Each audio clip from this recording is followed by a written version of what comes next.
भैया शांत हो जाए थोड़ा सा। धन्यवाद साथियों। बार बार हम पिछले कुछ दिनों से कांग्रेस की वक्तव्यों में एक बात सुनते हैं, वसुधैव कुटुंबकम। खरगे साहब ने अपने वक्तव्य में, श्रीमती सोनिया गांधी ने अपने आर्टिकल में वसुधैव कुटुंबकम का जिक्र किया। अतिथि देवो भव भी हमारी एक बहुत पुरानी पहचान है, उस पर मैं आता हूं। यह दोनों वाक्य, ये दोनों जो हमारी पहचान के वाक्य हैं, इनको प्रधानमंत्री भी दुनिया भर में अपने अलग अलग दौरों में जरूर दोहराते हैं, लेकिन हमारी प्रधानमंत्री की जो कार्यशैली है, जो विदेश नीति है, उसमें इन दोनों कथनों का इतना भी अंश नहीं दिखाई देता। एक और कहावत है संस्कृत में, मौनम स्वीकृति लक्षणम, कि आपका जो मौन है उसमें आपकी स्वीकृति परिलक्षित होती है, आपकी स्वीकृति सुनाई देती है। जो मौन में सुनाई देता है वो शब्दों में भी नहीं सुनाई दे सकता। प्रधानमंत्री के मौन में बहुत कुछ सुनाई दे रहा है और वो सुनकर पूरा विश्व हैरान है। एक आपराधिक चुप्पी है, मेरी आपराधिक चुप्पी हो, आपकी आपराधिक चुप्पी हो, यह हमारा व्यक्तिगत मामला होता है।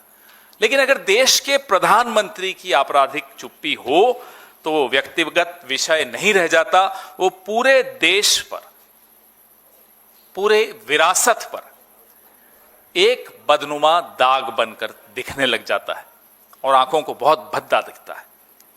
वो ऐसा दाग है जिसको हटाया भी नहीं जा सकता।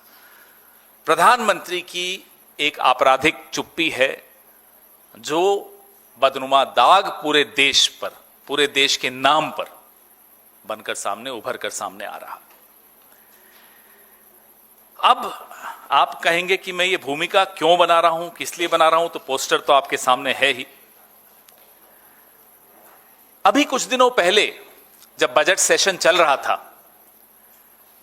तो यह बात तो साबित हो गई कि प्रधानमंत्री कॉम्प्रोमाइज्ड हैं, प्रधानमंत्री दबाव में हैं, प्रधानमंत्री एप्स्टीन के दबाव में हैं, गौतम अदानी के केस के दबाव में हैं। किस दबाव में हैं? अब ये अगर कौन बनेगा करोड़पति में ये 2-3 ऑप्शन भी दें तो सारी ऑप्शन सही साबित होंगी, उसमें आप जो भी टिक कर दोगे सही होगा। लेकिन जो अभी कुछ दिनों पहले हुआ वो किसी की भी समझ के बाहर है। प्रधानमंत्री इजराइल गए तो वहां शुरू कीजिए कि क्यों गए साहब, कारण क्या था? तुमने बुलाया और हम चले आए, जान हथेली पर ले आए। सच में, वाकई दिल तो हथेली पे लेकर घूम ही रहे नेतन्याहू के आसपास, जान भी हथेली पे लेकर चले गए। ऐसी क्या मजबूरी है कठपुतली नरेश कि वो धागे हिलाते हैं और आप नाचना शुरू कर देते? क्यों गए थे? क्या हासिल करके आए? आपके आने के 48 घंटे के भीतर एक गैर कानूनी जंग इजराइल और अमेरिका ने ईरान पर छेड़ दी। गैर कानूनी, अमेरिका की कांग्रेस से कोई अप्रूव नहीं हुई है, पास नहीं हुई है, गैर कानूनी जंग है। एक गैर कानूनी जंग आपके हिंदुस्तान लौटने के 48 घंटे में हो गई और एक राष्ट्राध्यक्ष जो कि शिया के धर्मगुरु भी हैं, आयतुल्लाह खामेनेई साहब, उनकी हत्या भी हो गई। ये सब आपके इजराइल से भारत लौटने के 48 घंटे में हुआ। क्या आपकी ये आकस्मिक यात्रा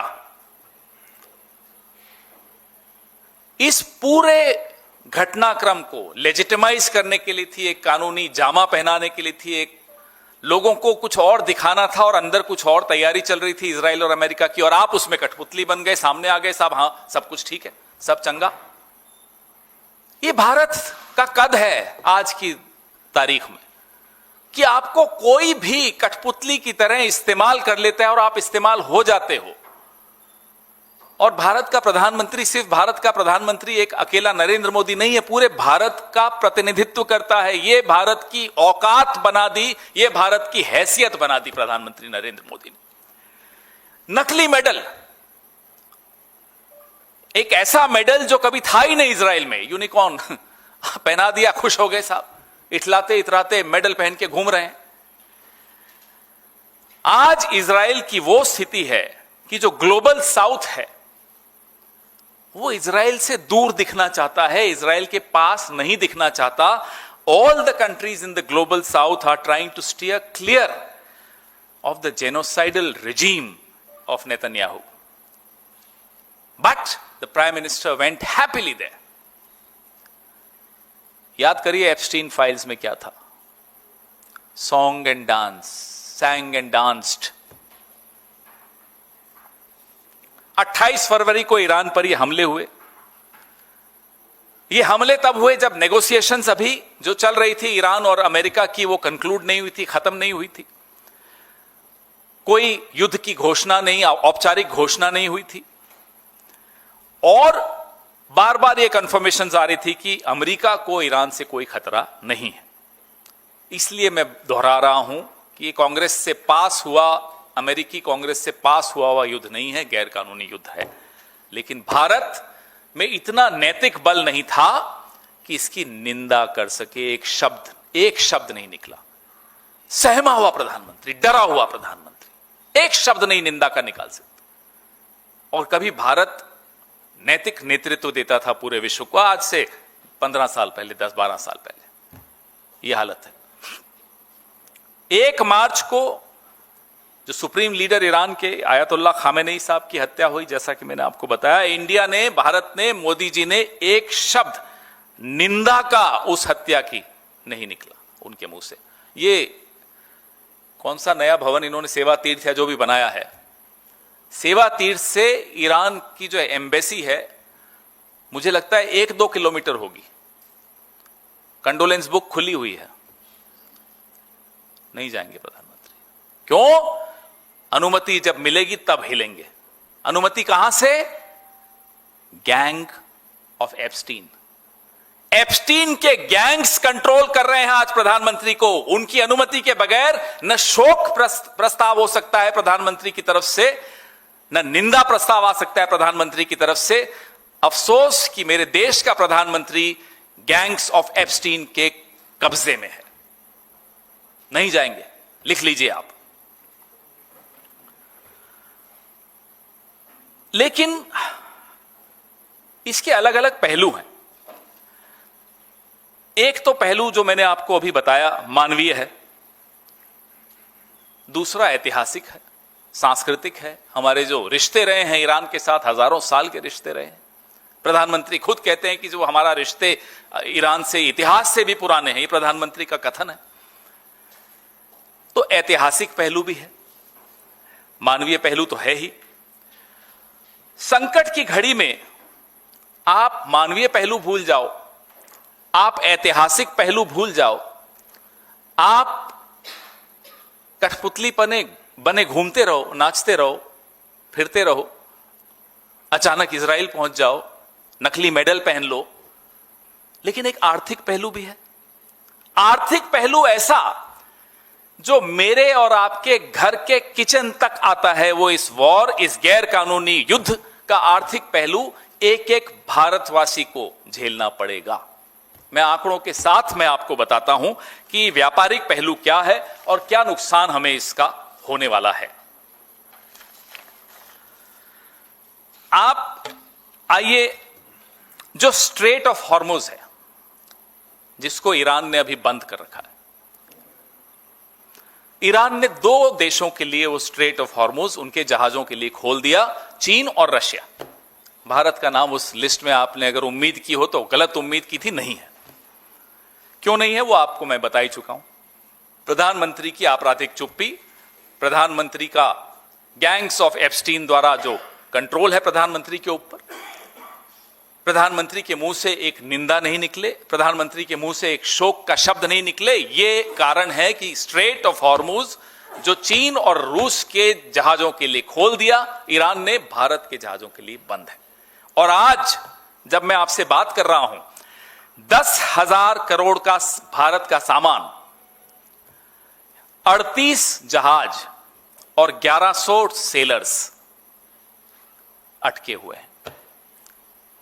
पॉइंट नंबर 1 मैं फिर रिपीट करता हूं, shipping assets worth 10,000 crore rupees, 38 ships and 1,100 sailors are stuck. Bharat की जो Indian national ship owners association है, उसने भारत सरकार से आग्रह किया है, गुजारिश की है कि साहब मदद कीजिए। भारत सरकार मदद करने की स्थिति में नहीं है, क्योंकि ईरान के साथ भारत सरकार ने अपने तमाम, as they say in English, bridges have been burnt. सारे पुल तोड़ दिए हैं ईरान के साथ। अब आप किस मुंह से उनको कहे कि साहब हमारे ये 1100 सेलर्स, हमारा 10,000 करोड़ का सामान, हमारी 38 जहाज आने दीजिए? नहीं कह सकते आप। Look at the planning, look at the lack of planning, look at the lack of strategy. क्या नरेंद्र मोदी को इजराइल जाने से पहले नहीं मालूम था ये होने वाला है? क्या नरेंद्र मोदी को ट्रेड डील साइन करने से पहले, रूस से तेल मना कर लेने से पहले, ईरान से तेल लेने के लिए मना करने से पहले नहीं मालूम था ये सब होने वाला है? क्या खाक इंटेलिजेंस मिलती है उनको? अब अगर आप इंटेलिजेंस 2014 से लेकर अब तक पूरे विदेश मंत्रालय के अमले को दरकिनार करके हरदीप पुरी, एप्स्टीन और अनिल अंबानी के ऊपर निर्भर करोगे तो यही होगा जो हो रहा है। अब मैं आपको बताऊं कि पिछले 5 साल में भारत सरकार जो क्रूड ऑयल लेता है उसका आधा, लगभग आधा, और जो एलएनजी लेता है उसका भी आधा, और जो एलपीजी, जो हमारे घर में गैस होती है, 85% उस एलपीजी का इस स्ट्रेट ऑफ हॉर्मुज से निकलकर आया, जो आज बंद है भारत के लिए। नुकसान जो होने वाला है हमारे आपके घरों में, हमारे आपकी जेब को, ये नुकसान होने वाला है। जो हमारा हाई स्पीड डीजल है, जिसका 22% रोड ट्रांसपोर्ट पे जाता है, ट्रकों में और इन सब पे, 14% रेलवे उस पर निर्भर करता है, माइनिंग और क्वायरिंग पे 13% निर्भर करता है, मैन्युफैक्चरिंग 12% इस डीजल पे निर्भर करता है, shipping 7%, agriculture and food processing 4%, power generation 4% और मिसलेनियस 26%। इन सेक्टर्स, इन क्षेत्रों का क्या होगा, ये जवाब कौन देगा? एप्स्टीन देगा, हरदीप पुरी देगा, अनिल अंबानी देगा? कौन देगा? क्योंकि नीतियां तो यही लोग बनाते हैं। किस देश से रिश्ता रखना है, किससे नहीं रखना, ये तो मोदी के हाथ में ही नहीं है, क्योंकि मोदी की जो डोर है वो किन्हीं और हाथों में है, गैंग्स ऑफ एप्स्टीन के हाथों में है। गुजरात गैस ने अभी एक निर्णय लिया कि जितने उनकी गैस सप्लाई की एग्रीमेंट्स है इंडस्ट्रियल यूजर्स के साथ, उनको रेस्ट्रिक्ट कर दिया गया, उनको सीमित कर दिया गया, क्योंकि संकट की घड़ी है। अब 32% जो गैस, उस पर निर्भरता फर्टिलाइजर्स की है, 32%। सिटी गैस डिस्ट्रीब्यूशन, जो हमारे यहां कुछ जगह पीएनजी, ये सीएनजी है, जो पाइप्ड गैस है, वो है 19%। पावर 12%, रिफाइनरी 8%, पेट्रोकेमिकल्स 4%, और बाकी जो है ceramic, chemical, glass, metal, small customer है, वो 25%। ये हालत हो गई कि अब फर्टिलाइजर मैन्युफैक्चरर्स ने ऑलरेडी अपना आउटपुट कट करने का निर्णय लिया, क्योंकि कतर में जो लिक्विड एलएनजी की सप्लाई आती है वो सस्पेंड हो चुकी। तो मिडिल ईस्ट में जो गैर कानूनी युद्ध हो रहा है, उसका मेरे और आपके किचन पर जो प्रभाव पड़ रहा है वो सुन लीजिए। आज राहुल जी ने एक ट्वीट किया, आपने देखा होगा। वही चिंता जाहिर है जो चिंता इस देश के प्रधानमंत्री को तब होनी चाहिए थी जब उनके मुंह पे एप्स्टीन का टेप लगा हुआ था। अरे कोई जादू टोना करो, कुछ टोटका करो, इस व्यक्ति के सर पे एप्स्टीन का डर तो हटाओ। ये एप्स्टीन का डर हम सबके लिए भारी पड़ रहा है। 60% एलएनजी यूरिया मैन्युफैक्चरिंग के लिए हम कतर से इंपोर्ट करते हैं। अब वो कहां से आएगा? हमारी लॉन्ग टर्म अग्रीमेंट्स हैं कतर के साथ, लेकिन आ ही नहीं पाएगा। अब जो इफको है, उन्होंने अपने यूरिया प्लांट्स में ऑलरेडी रिडक्शंस कर दिए, कमी कर दी कि नहीं अब नहीं निकाल पाएंगे, नहीं बना पाएंगे। 40% यूरिया और फॉस्फेटिक फर्टिलाइजर हम मिडिल ईस्ट से खरीदते हैं। बताइए साहब कहां से आएगा, कौन देगा? हरदीप पुरी लाएंगे? एप्स्टीन आइलैंड से आएगा? कहां से आएगा? जो रिसेशन आने वाला है उसकी आप कल्पना नहीं कर सकते। खाद्य सामग्री, तेल, इन सब की जो कीमतें बढ़ने वाली हैं उसकी हम और आप कल्पना नहीं कर सकते। और वो काम हमारा है भी नहीं। वो काम जिनका है वो सरकार में बैठे हैं, वो गैंग्स ऑफ एप्स्टीन के शिकार हैं। पेट्रोलियम मिनिस्टर पता नहीं कहां है, पुरानी मेल्स पढ़ रहे होंगे अपनी एप्स्टीन के साथ। पेट्रोलियम मिनिस्टर एप्स्टीन में बंधे हुए, फंसे हुए, उलझे हुए, कब तलवार गिर जाए मालूम नहीं। एग्रीकल्चर मिनिस्टर बेचारे अभी उस सदमे से ही नहीं निकले कि मैं मध्य प्रदेश का सीएम क्यों नहीं बना वापस, पार्टी का अध्यक्ष क्यों नहीं बना वापस। देखिए हालत क्या है हमारी कैबिनेट की। फॉरेन मिनिस्टर, अब लोग हंसते हैं उन पर, देश में भी और विदेश में भी, कि साहब आप जब एम्बेसडर थे अमेरिका के, तब एप्स्टीन और हरदीप पुरी तय करते थे कि भारत की विदेश नीति क्या होनी चाहिए। आप हो कौन, ये पूछा जाता है अब उनसे, तो उनकी भी आपने हालत देख ही ली क्या कर दी। ये एक बहुत बार इस्तेमाल किया गया शेर है कि लम्हों ने खता की, सदियों ने सजा पाई। और वो खता एक आदमी ने की, नरेंद्र मोदी ने। और हम सब आज नहीं, आने वाली पीढ़ियां इसकी सजा पाएंगी। इस तरह की खता कर दी इन्होंने। अब हमारे प्रधानमंत्री जब वहां गए,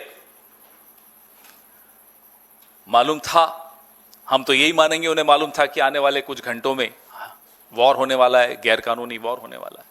चुप हैं। क्या गारंटी है कि ये गैंग्स ऑफ एप्स्टीन किसी और देश, भारत भी उसमें शामिल हो सकता है? क्या गारंटी कि कल को ये हमारे साथ नहीं हो सकता? रूल बेस्ड ऑर्डर का महत्व यही है कि आज पड़ोसी के साथ हुआ, कल मेरे साथ हो सकता है। इसलिए एक रूल्स होने चाहिए, उन रूल्स पे देशों को चलना चाहिए।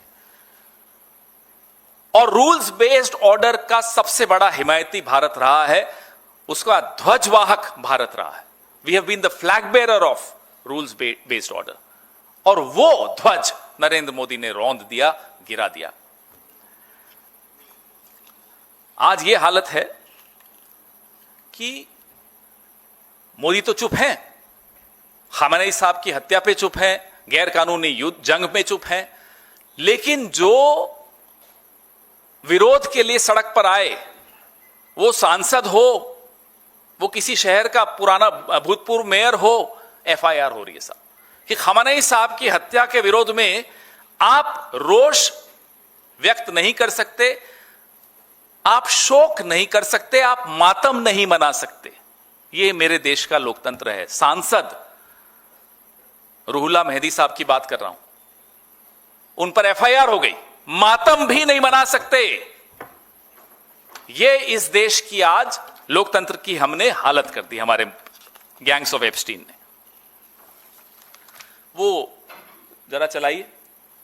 अब मैं कल की घटना पे आता हूं।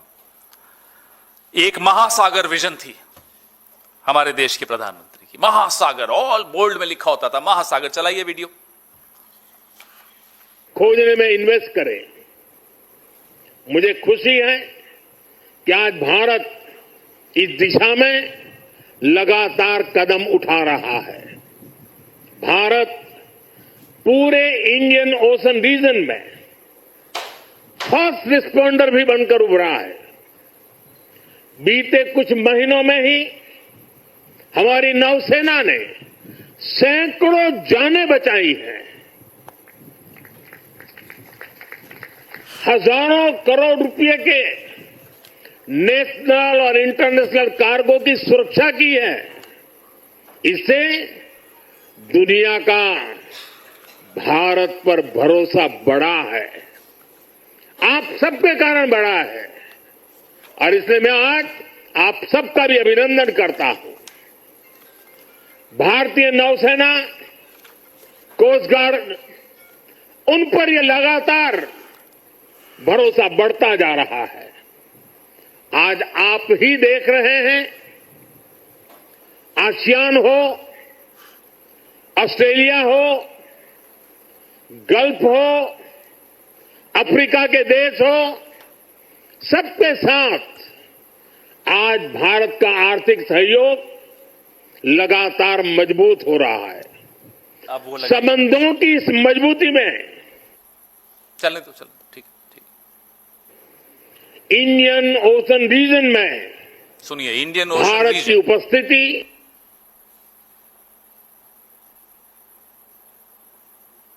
ये पूरा इंडियन ओशन के हम पहरेदार अपने आप को मानते थे और थे, इसमें कोई शक की बात नहीं। मैं उदाहरण देता हूं। मैं उदाहरण ये दे रहा हूं कि 2018 में एक यॉट थी, गोवा के आगे इंटरनेशनल वाटर्स में थी। दुबई की प्रिंसेस लतीफा को हमने उस यॉट को पकड़ के उनको गिरफ्तार किया था, इंटरनेशनल वाटर्स में किया था। तो तब तो हम इंडियन ओशन के पहरेदार थे। अब हमारा मेहमान, मैंने शुरू में अतिथि देवो भव कहा था ना, हमारा मेहमान एक ऐसी एक्सरसाइज में हमारे निमंत्रण पर भारत आया, ईरान का ये वेसल। और जब इस तरह के आयोजन होते हैं तो कोई भी मेहमान देश की जो शिप्स होती हैं उसमें हथियार लाना अलाउड नहीं होता, ये सेरेमोनियल होते हैं। तो आपने किसी को बुलाया अपने घर, कहा निहत्थे होकर आना। उसके बाद कल हमारे देश की सीमा पर, श्रीलंका के और भारत के बीच में, ईरान का ये जहाज अमेरिका ने ध्वस्त कर दिया, नष्ट कर दिया, उस पर हमला बोल दिया, कई जानें चली गई। हमारा मेहमान था, हमारी इंडियन ओशन में था, जिसके बारे में प्रधानमंत्री जी देखिए क्या क्या ट्वीट करते थे। ये ट्वीट उन्हीं का है। इंडियन नेवी भारतीय महासागर की गार्जियन की तरह तैनात है, गार्जियन है। प्रिंसेस लतीफा के लिए तो गार्जियन थे भाई, उस वक्त तो हम इंडियन ओशन के गार्जियन थे। अपने मेजबान की एक परंपरा होती है, हम मेजबान थे, अपने मेहमान की हम रक्षा नहीं कर पाए। और एक और महत्वपूर्ण तथ्य इसमें हम लोगों से छिपा रह गया, सोशल मीडिया पे आपने देखा होगा, अमेरिका ने इस आयोजन में आने से अंतिम क्षण में अपने जहाज नहीं भेजे, अपने अफसर जरूर आए। मेहमान निहत्था होकर आया, एक बड़ा देश अंतिम क्षण पे कहता है साहब मैं जहाज नहीं भेज रहा, मैं अपने अफसर भेज रहा हूं। अफसर आए और हमारे मेहमान को खत्म कर दिया। ये हमारा प्रभाव है, ये हमारी हैसियत है, ये हमारी औकात है। गैंग्स ऑफ एप्स्टीन, याद रखिएगा ये 3 शब्द, ये भूलिएगा मत। ये इनको बड़ा शौक है ना इस तरह की पिक्चरें बनाने का, बननी चाहिए एक पिक्चर। क्या भारत को यह जानकारी नहीं थी कि अमेरिका ऐसा करने वाला है? नहीं थी तो क्यों नहीं थी? और अगर थी तो आपने क्या कदम उठाए अपने मेहमान की रक्षा करने के लिए, आपके प्रभाव का इस्तेमाल करने के लिए? जो प्रभाव हमें लगता था है आपके पास, जो पहले तो था, पिछली सरकारों के पास था। प्रिंसेस लतीफा का उदाहरण देखें तो लगता है था। क्या कारण था कि आपको अगर जानकारी थी तब आपने उस जानकारी का इस्तेमाल नहीं किया? ये पूरे विश्व ने देखा कि हमारे इंडियन ओशन में ये हमारी हैसियत है। आज से कुछ 40 साल पहले क्या है, उदाहरण देता हूं, 1986 का, जब वॉइस ऑफ अमेरिका श्रीलंका में एक ट्रांसमीटर लगाना चाहता था। भारत की उस वक्त की कांग्रेस की सरकार थी, राजीव गांधी प्रधानमंत्री थे, नहीं होने दिया। अमेरिका को पीछे हटना पड़ा। एक ट्रांसमीटर वॉइस ऑफ अमेरिका का नहीं लगने दिया। यहां एक जहाज डुबो दिया, टॉर्पीडो कर दिया, अमेरिका के सबमरीन ने। और जो ये इंडियन ओशन है, हमारे पास ना केवल वह टेक्नोलॉजी है, भारत के निगरानी क्षेत्र में रहता है, भारत निगरानी भी रखता है और अन्य देशों को सूचित भी करता है अगर कोई सूचना देनी होती है इस विषय में। तो हम तो सुनते थे कि ये भारत नया भारत है, घर में घुस के मारेगा। ये क्या हो रहा है साहब? ये क्या हो रहा है? हमारे घर में, घर के आंगन में घुसकर हमारे मेहमान को मार रहे हैं। ये क्या नया भारत लगा रखा है आपने? What kind of a new India is this? Where we cannot protect, in our front yard we cannot protect our guests. We cannot protect our economic interests. We cannot protect our historical ties with nations around us, with Iran. We cannot utter a word of condemnation. We cannot utter a word of sympathy. We cannot utter a word of condolence. What kind of a new India is this? अब लोग कहते हैं हमें कि साहब Indian ocean का मतलब थोड़ी कि इंडिया का है। अरे तो साहब ये सब क्या लगा रखा था आपने कि हम गार्जियन हैं, हम पहरेदार हैं, हम ये हैं, हम फलाना है। हम कुछ नहीं है, हम गैंग्स ऑफ एप्स्टीन का एक प्यादा हैं। और भारत एक ऐसे चेसबोर्ड का हिस्सा बन चुका है जिसमें हम सिर्फ एक प्यादा हैं, वजीर भी नहीं है, हम तो एक छोटे से सिपाही हैं। यह हालत कर दी इन गैंग्स ऑफ एप्स्टीन ने हमारी। मैं कुछ क्लिप ऐसी है जो नहीं चलाना चाहता। आज सुबह हम सबने देखी कि अमेरिका के एक टीवी पर भारत के लिए किस निम्न भाषा का इस्तेमाल किया गया। मैं नहीं चलाऊंगा, कांग्रेस के प्लेटफॉर्म पे भी नहीं, हम अपने हैंडल्स पे भी नहीं चलाएंगे, लेकिन आप वो खुद देख लीजिएगा। ऐसे शब्द भारत के लिए इतिहास में कभी इस्तेमाल नहीं हुए। मैं वो शब्द भी नहीं इस्तेमाल करूंगा। परसों अमेरिका के एक बहुत ही रिटायर्ड वेटरन ने टीवी पर बोला कि हम इंडियन पोर्ट्स का इस्तेमाल कर रहे हैं। कल पीआईबी ने उसका खंडन किया। खंडन से क्या काम चलेगा? आप क्या एक्शन ले रहे हो? क्या अमेरिका को तलब कर रहे हो? क्या उनको आप कुछ कम्युनिकेट कर रहे हो कि साहब इस तरह की बातें क्यों कर रहे हो? हम भारत के पोर्ट्स का इस्तेमाल नहीं हो रहा तो खुलकर बोलिए ना कि नहीं हो रहा। ये पीआईबी से एक छोटा सा खंडन निकालने से क्या हो जाएगा? सवाल तो पूछिए अमेरिका से कि साहब आपका इतना सीनियर ऑफिसर, जनरल लेवल का ऑफिसर अगर इस तरह की टिप्पणी कर रहा है तो क्यों कर रहा है? सुधार तो करवाइए, उनसे खंडन दिलवाइए ना। आपके खंडन से क्या हो रहा है? पीआईबी का खंडन आ रहा है साहब, रक्षा मंत्रालय कुछ नहीं बोल रहा, प्रधानमंत्री कार्यालय तो चुप ही बैठा है। तो जो संकट है वो आपके सामने है। आर्थिक संकट है, सामरिक संकट है। हमारी छवि के बारे में तो अब बोलना ही बंद कर दिया हमने। छवि की तो जो हालत कर दी है इन लोगों ने वो आपके सामने है। जो हमें कहते हैं साहब कि हमारे हित में है इजराइल और अमेरिका का साथ देना। कई लोग आजकल ये नौसिखिए जो आजकल, क्योंकि ये भारतीय जनता पार्टी और आरएसएस के पास कोई इंटेलेक्चुअल सपोर्ट तो होता नहीं है, तो नौसिखियों का सहारा लेते हैं। अब वो नौसिखिए कहते हैं हमें कि साहब इजराइल और अमेरिका का साथ देना जरूरी, इसलिए हम चुप हैं। भाई हम तो नेटो का हिस्सा नहीं है। फ्रांस तो नेटो का हिस्सा है, स्पेन तो नेटो का हिस्सा है। उनका जो निर्भरता है, उनके जो पारस्परिक संबंध है अमेरिका से, हमसे कहीं ज्यादा हैं। उन्होंने तो रीढ़ की हड्डी दिखा दी अपनी। They have shown their spine. और हमारा एक विश्व चेला कहते हैं ना अपने आप को आजकल, क्या कहते हैं? अभी भी विश्वगुरु कहते हैं। विश्व चेला, स्पाइनलेस विश्व चेला, चुप। तो अब आपको तय करना है, अगली बार कोई कह देना आपको विश्व गुरु, तो ये सब बता देना ये विश्व गुरु। इसलिए जो तिनका तिनका करके जवाहरलाल नेहरू जी के वक्त से लेकर मनमोहन सिंह जी के वक्त तक अलग अलग पार्टियों की सरकारें आई, अलग अलग प्रधानमंत्री हुए, सबने तिनका तिनका जोड़ के एक छवि बनाई भारत की, एक रूल बेस्ड ऑर्डर बनाया। उसको एक झटके में विश्व चेला ने खत्म कर दिया। आपके सवाल, लेकिन इसी पे रखिएगा।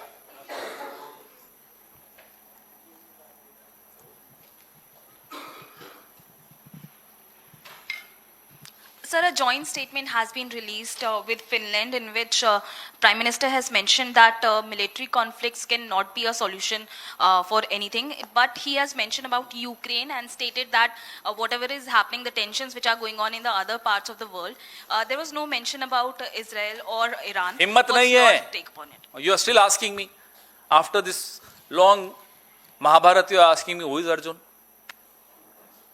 He has no courage. He will wait for permission. And America right now must be asleep because there is a time difference. Who will he take permission from?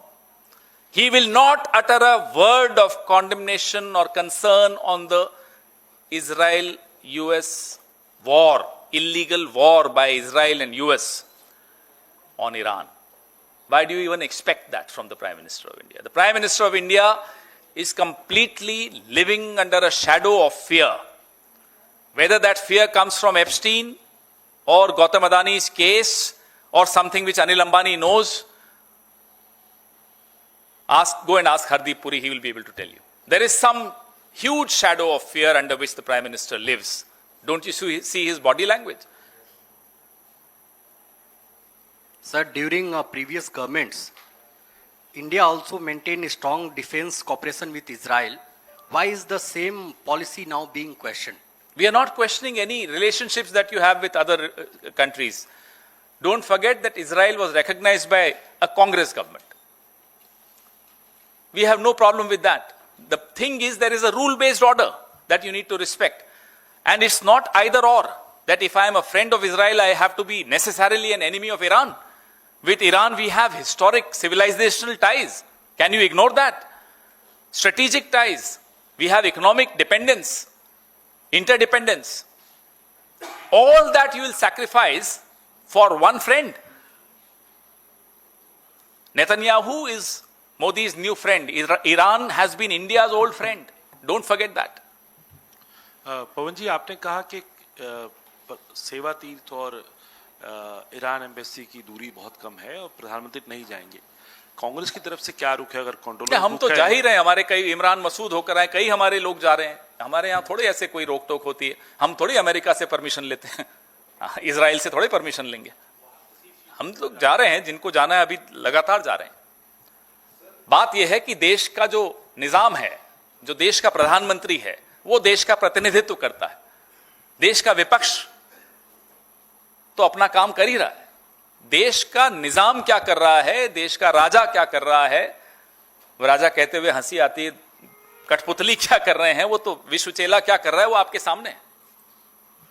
Sir, as you said, sir, as you said, is the country heading towards this serious energy issues in the future? Do you see that? And as an opposition, do you have any solutions for it to offer for the government? It's not my job to give solutions to the government which commits blunders without asking us. Did they ask us before going to Israel? Did they ask us to stay silent at the illegal war US and Israel have launched on Iran? Did they ask us why not to issue a condolence message for the absolutely dastardly, cowardly assassination of Ayatollah Khamenei? Did they ask us? So don't ask us for solutions, please. We can give you what we did when we were in power. As far as the crisis which is looming large is concerned, I have given you all the data, starting from the fact that the strategic gesture of support which has been given by Iran to China and Russia in the Strait of Hormuz is not extended to us, and rightly so. We had to just follow the rule-based order. The fact that 10,000 crores of our shipping assets in 38 ships with 1,100 sailors are stuck there is our issue. The fact that the Indian National Ship Owners Association has sought government intervention in getting a safe passage is right there in front of you. The fact that over the past 5 years, half of India's crude oil imports, more than half of our LNG, and 85% of our LPG have moved through this Strait of Hormuz is a fact before you. Our energy security is severely threatened. The HSD, which is the high speed diesel, the crude oil processed by Indian refineries, 22% of our road transport depends on that, 14% of our railways depend on that, mining and quarrying 13% depends on that, 12% of our manufacturing depends on that, 7% shipping depends on that, 4% agri and food processing, 2% power generation, and 26% miscellaneous depends on that. Our fertilizer issues, we'll have our urea issues because of the gas. So there is a serious, very serious threat looming large. Mike? Sir Iran दूतावास में आज से 3 दिनों का शोक संदेश कार्यक्रम रखा है। आपने कहा कि आपके नेता पहले गए थे, लेकिन आज से शोक संदेश का कार्यक्रम है। क्या कांग्रेस की तरफ से आधिकारिक तौर पे वहां कोई जाएगा शो अपना? देखिए साहब, हम तो जो करेंगे ही, इसमें कोई शक की बात नहीं होनी चाहिए। हमने ही सबसे पहले, खड़गे साहब ने बहुत पूरा अपना वक्तव्य दिया, सोनिया जी का एक लेख आपने पढ़ा, राहुल जी लगातार इस पे, प्रियंका जी ने सबसे पहले उन्होंने पोस्ट किया, हम लोग तो सब कर ही रहे हैं। जो देश का राजा है, जो देश का प्रधानमंत्री है, उसके मुंह से न निंदा का एक शब्द निकलता है गैर कानूनी युद्ध का, और न शोक का एक शब्द निकलता है आयतुल्लाह खामेनी की हत्या का। तो आप बताइए कहां हम आ गए? ये देश हमारा कहां पहुंच चुका है? विश्व गुरु वाकई था ये देश, इसमें कोई शक की बात नहीं, और हर पीढ़ी ने बनाया था उसको, लेकिन एक ऐसा विश्व चेला आया, उसने सब गुड़ गोबर कर दिया। बताइए सर। एक सेकंड, माइक आ जाए, एक मिनट बोलने दो। Sir, there has been reports that on Epstein files on 2017 March 9, Anil Ambani has suggesting that former CIA head David Petraeus should be the ambassador to India. Does this clearly shows that Anil Well, we have been doing a lot of press conferences on the Epstein files, and with a very sadly, we noticed through all those mails and exchanges of iMessages that India's foreign policy, India's defense policy were, and I'm afraid are, being controlled by this architecture created by Epstein in America. Epstein and Mossad, and Epstein and Ehud Barak, and so on and so forth. And instead of depending on our foreign office, our external affairs ministry, our ambassadors, our diplomats, Mr. Narendra Modi depended on persona non grata, during those days at least, Hardeep Puri. He was a persona non grata. He was not occupying any office, no constitutional position. And Anil Ambani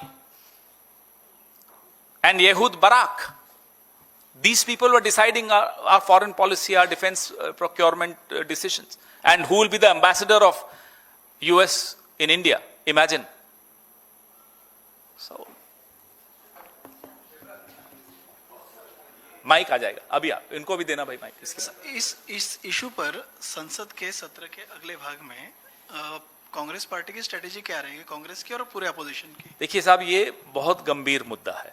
मैंने आपको मानवीय पहलू बताया, मैंने आपको ऐतिहासिक पहलू बताया, मैं आपको सामरिक पहलू बताया और आर्थिक पहलू बताया। चारों पहलू के अलावा भी और कई पहलू हैं इसमें।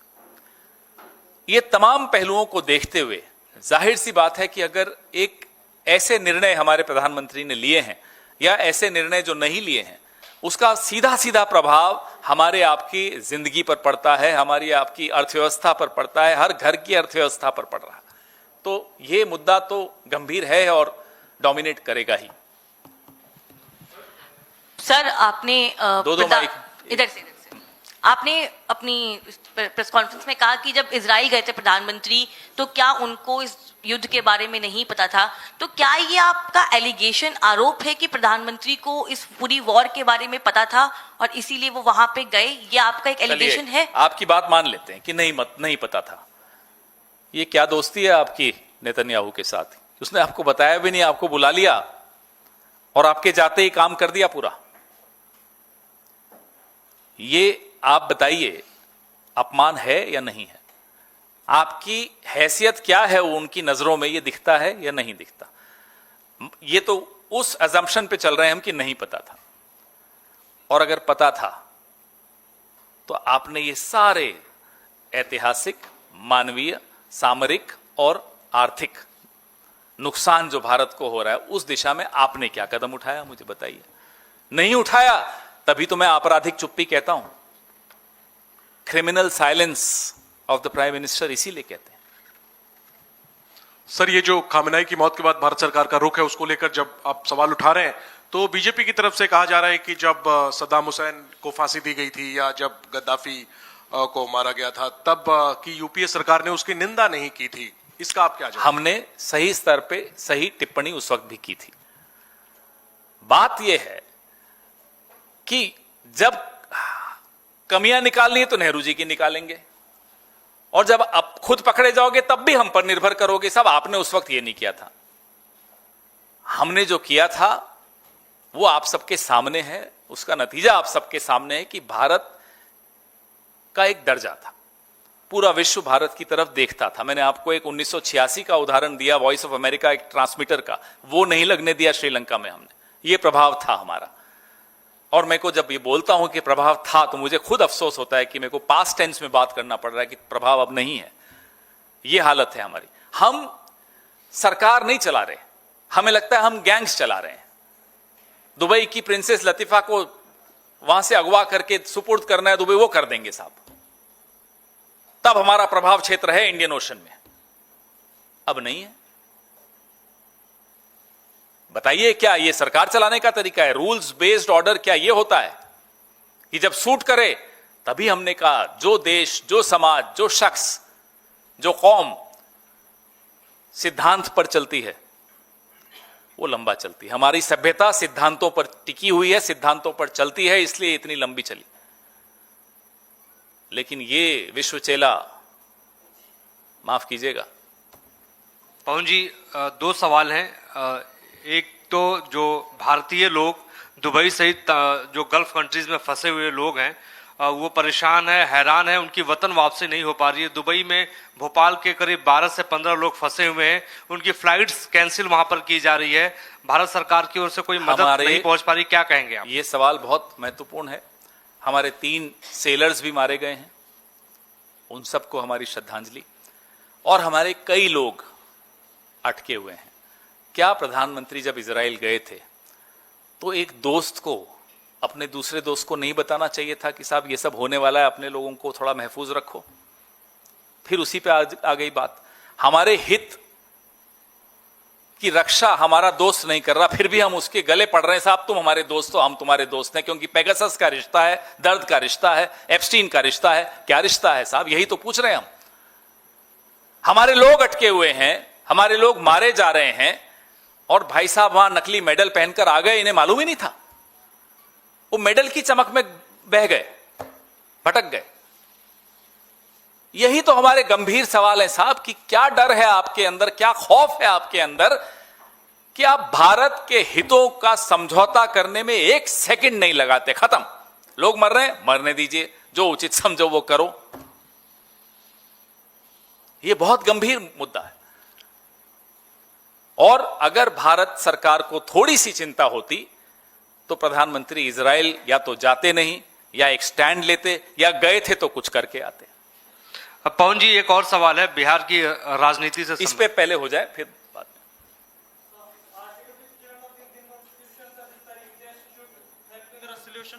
International disputes. Thus, India's silence is neglecting the constitutional principles. Absolutely, this silence is historically wrong, culturally wrong, constitutionally wrong. It has a price, economic price to pay. It has a strategic price to pay, and we have to pay. I'm sorry, but generations to come will have to pay the price for this criminal silence.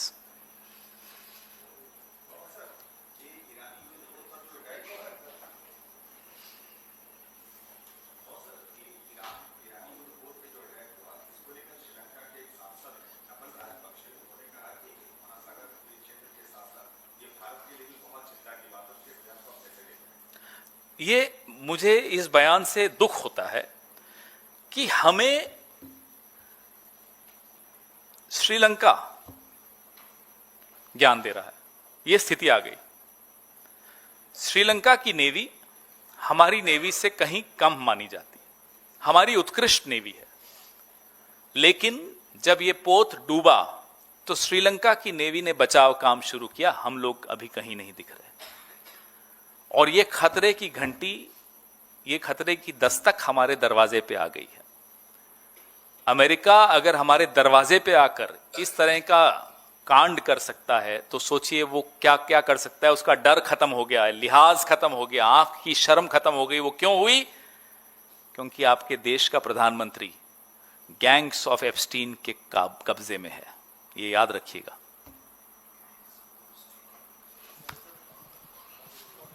हाँ जी, अलग विषय। अब 2-3 question और अलग विषय पे। हाँ पवन sir, पहला सवाल तो बिहार के विषय में ही है। बिहार में जो कुछ हो रहा है और जिस तरह से बिहारी भाषा में कहते हैं बलजोड़ी नीतीश कुमार को दिल्ली भेजा जा रहा है, उनको राज्यसभा में भेजा जा रहा है, उन्होंने नामांकन भी कर दिया है। आपको लगता नहीं कि 6 महीने 5 महीने पहले जो बिहार की जनता ने मैंडेट दिया था उसके साथ धोखा है? तो मुझे तो कोई हैरानी नहीं हुई, हमें तो कांग्रेस पार्टी को तो कोई हैरानी नहीं हुई, क्योंकि हमने तो तब चुनाव प्रचार के दौरान कह दिया था कि ये धोखा होने जा रहा है। बीजेपी चुनाव में कुछ और दिखाती है, वो महाराष्ट्र में क्या हुआ था आपके सामने है। उससे पहले जम्मू कश्मीर में, हर जगह बीजेपी दिखाती कुछ है, करती कुछ है। और पटना तो अभी झांकी है, अभी तो विशाखापट्टनम बाकी है। बाकी दोस्तों को भी समझ लेना चाहिए क्या क्या हो सकता है। महाराष्ट्र में शक्ल दिखाई शिंदे की, बैग से निकले फडणवीस। हर जगह तो जो भी छोटा जो ये रीजनल पार्टीज होती हैं, क्षेत्रीय दल होते हैं, ये खुद समझ लें, यात्री अपने सामान की चिंता खुद करें। लेकिन नीतीश कुमार जी भारत की राजनीति के, हम किसी भी दल के हैं, वो अलग दल के हैं, अलग बात है। भारत की राजनीति में जो वरिष्ठतम नेताओं में शुमार है, इस तरह से अपमानजनक तरीके से जबरदस्ती उनको अपने राज्य से निकालकर और राज्यसभा में भेजना, अब उनकी पार्टी के कार्यकर्ता क्या महसूस कर रहे हैं मैं नहीं जानता। मैं भारत की राजनीति का एक छात्र की हैसियत से बोल रहा हूं कि भारत की राजनीति में बहुत कम उस सीनियरिटी के लोग बचे हैं। इस उम्र में इस तरह का अपमान भाजपा के हाथों जो हुआ है नीतीश कुमार जी का, ये किसी को भी पसंद नहीं आएगा। अब जेडीयू के कार्यकर्ता क्या मानते हैं, नेता क्या मानते हैं, आप उनसे पूछिए। अब इस पे तो हो ही गया, बिहार पे तो पूरा सबके लिए आ गया। धन्यवाद।